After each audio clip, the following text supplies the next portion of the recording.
Good morning guys! So, for today's vlog guys, pupunta tayo ng kanto ng Pembo.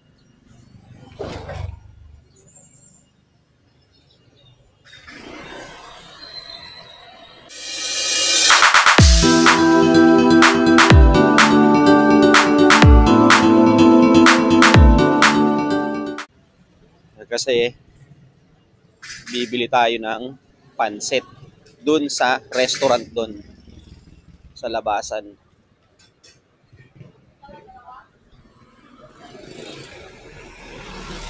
Kaya dun tayo bibili kasi masarap yung pansit nila ron. Mamaya makikita nyo.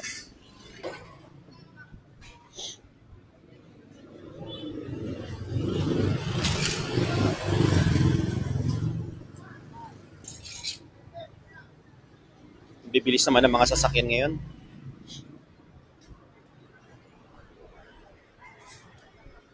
Or sadyang ako lang yung babagal maglakad.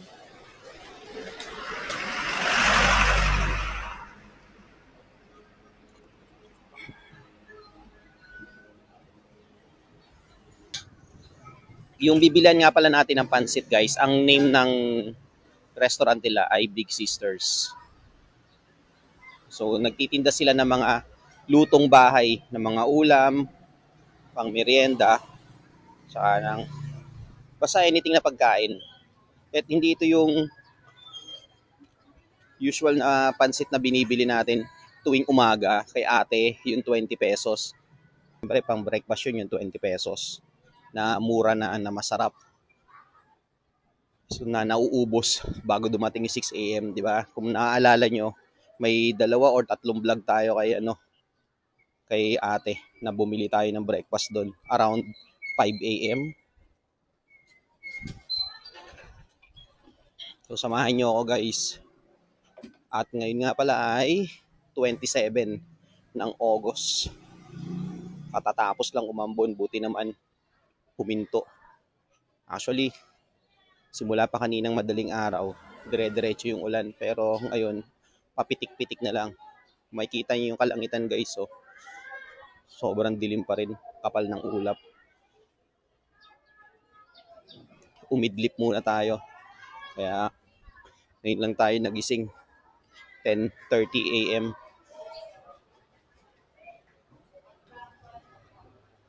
Galing pa tayo ng shift kagabi. So, nag-out tayo ng 6 AM. Tapos, napaidlip tayo.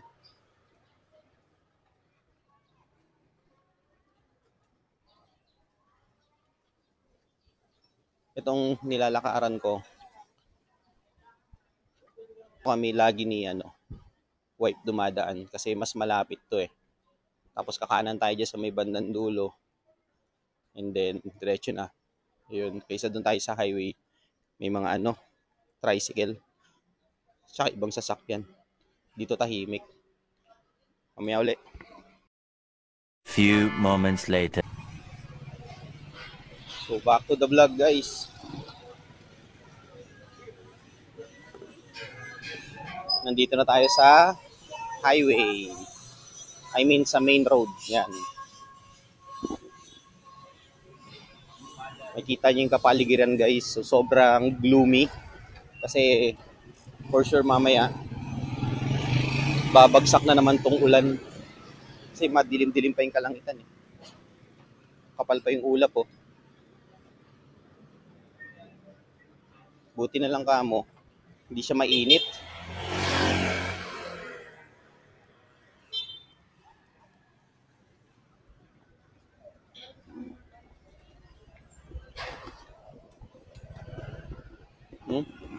Bigla na lang pumarang si kuya.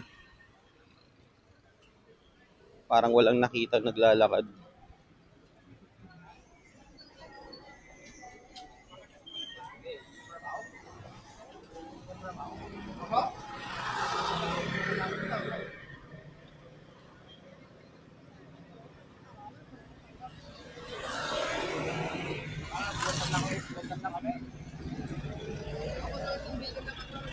Nga pala, daan lang tayo ng saglit guys dito sa McDo.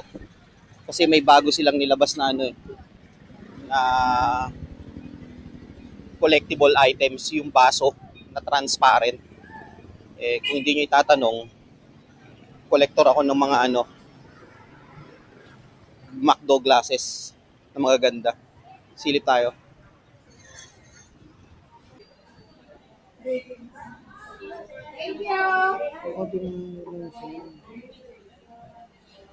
Ready, ma'am?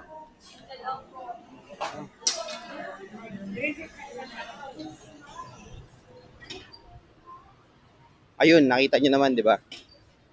Yung 4 na baso. Hindi pala siya, ganun kaganda.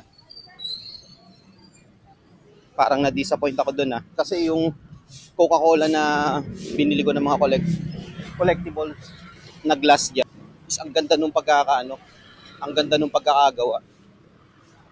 So, marami na akong collectible glass. Tsaka aluminum glass na nabili dyan sa McDo. Hindi ko sila ginagamit, nakaseal pa rin sila hanggang ngayon. Ang hindi ko lang na kumpleto is yung baso na pag nilagyan mo ng tubig is nag-iiba yung kulay. So, limited lang yun Time lang yung 4 na baso na yun. Simula ngayong araw, August 27 hanggang September 2. Tapos, mawawala na agad. Dito na tayo, guys.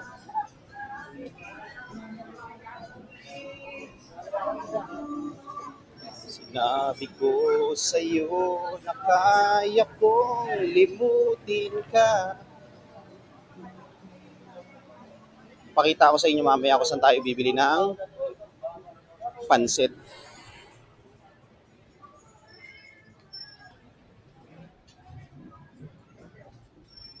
Nagkikrave kami ngayon sa pansit kasi may napanood kami sa YouTube. Kumain ng isang bilawang pansit, parang ang sarap. O ngayon, tingnan natin doon. Dumahan muna tayo ng saglit sa 7-Eleven. Tingin tayo ng Hot Wheels kung may bago. Kaso wala, ganun pa rin. Nagko-collect nga rin pala ako ng mga Hot Wheels, ng mga miniature cars. Eto yung guys sinasabi sa'yo, Big Sister. So, eto. Yan. Pasok tayo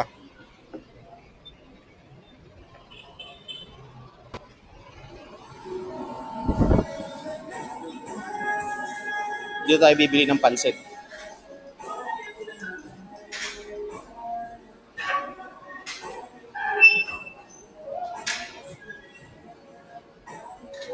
Ayun yung pansit. Take out isa.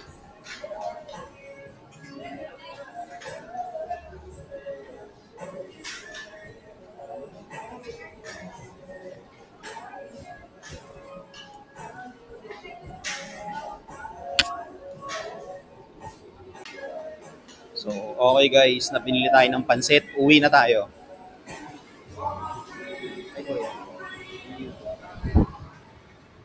Ang bilis lang, di ba? So, nakabili na tayo ng pansit. Ayan dala ko na 80 pesos siya isang order. So, masarap to guys, yung pansit nila dyan. So, ito yung hinahanda kapag may mga event, yan. Kapag may mga occasions. Pwede ka rin bumili sa kanila ng bilao, yung pangmalakihan, yan, pwede rin.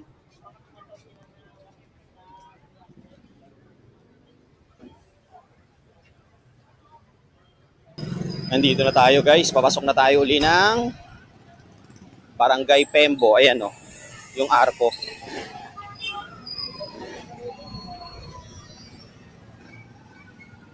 So yung pinagbilian nga pala natin ng pansit, Barangay Comembo yun. Boundary nga pala to ng Comembo, Pembo.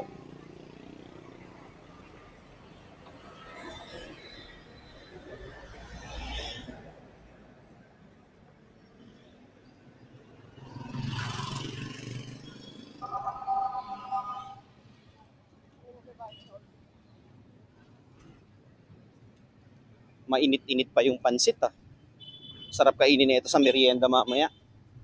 Or ngayong tanghalian. Kung tinatamad ka kumain ng kanin, eto. pang substitute.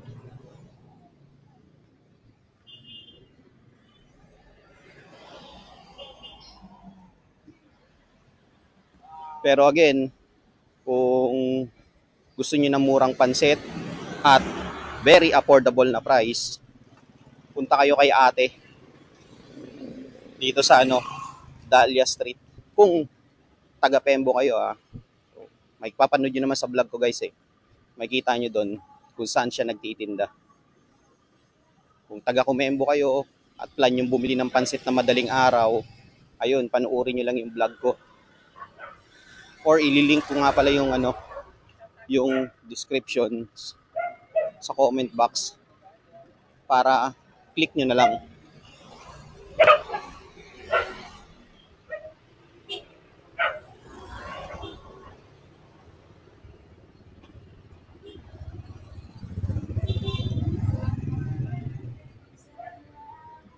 Daan tayo rito ulit sa 7-Eleven. Tingnan natin kung may bago silang dating na Hot Wheels. Yung 7-Eleven sa labasan, wala puro old stock lang na Hot Wheels.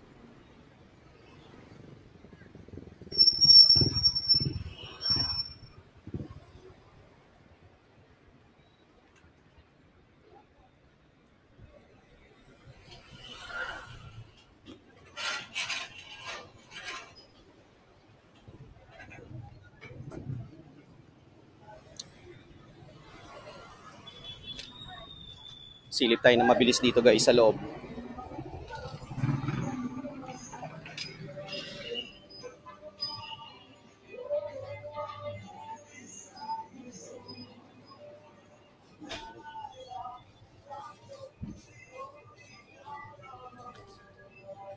Sir, walang bagong dating na Hot Wheels? Wala. Yun lang. Sige. Thank you.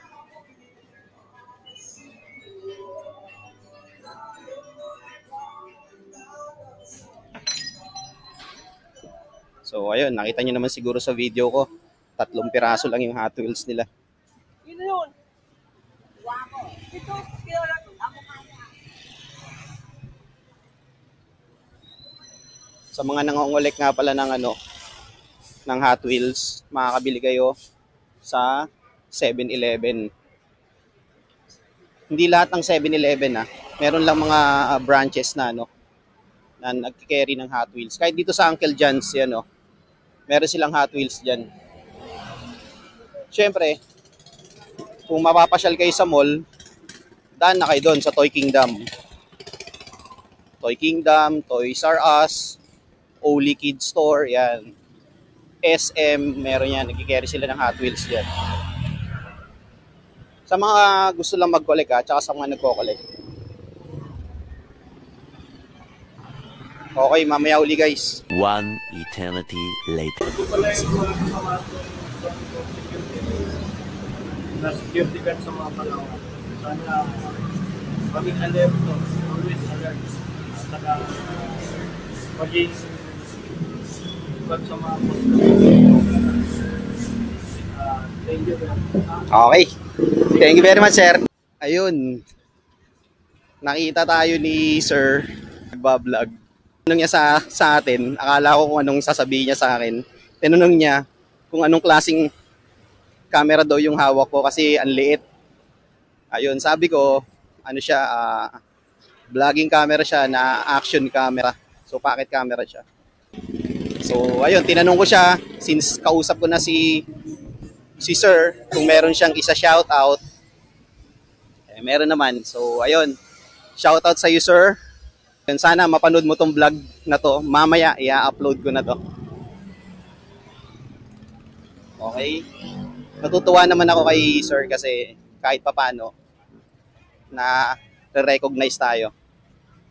So, yung napadaan ka lang, tapos napansin niya yung hawak mo na na camera. Kaya, ayun Sir, shoutout sa iyo po at sa family mo po.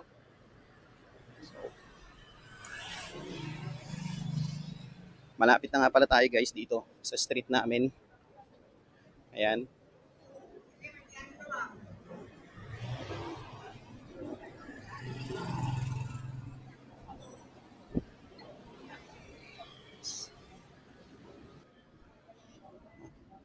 Aba, himala ah. Wala yung mga nakapark na mga sasakyan ah. Puro motor lang to halos ah.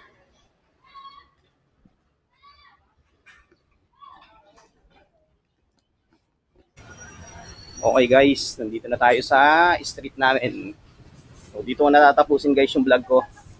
Maraming salamat sa pagsama nyo ulit sa akin ngayong araw na to. At abang-abang kayo sa mga susunod na vlog. Okay, hanggang dito na lang. Peace out.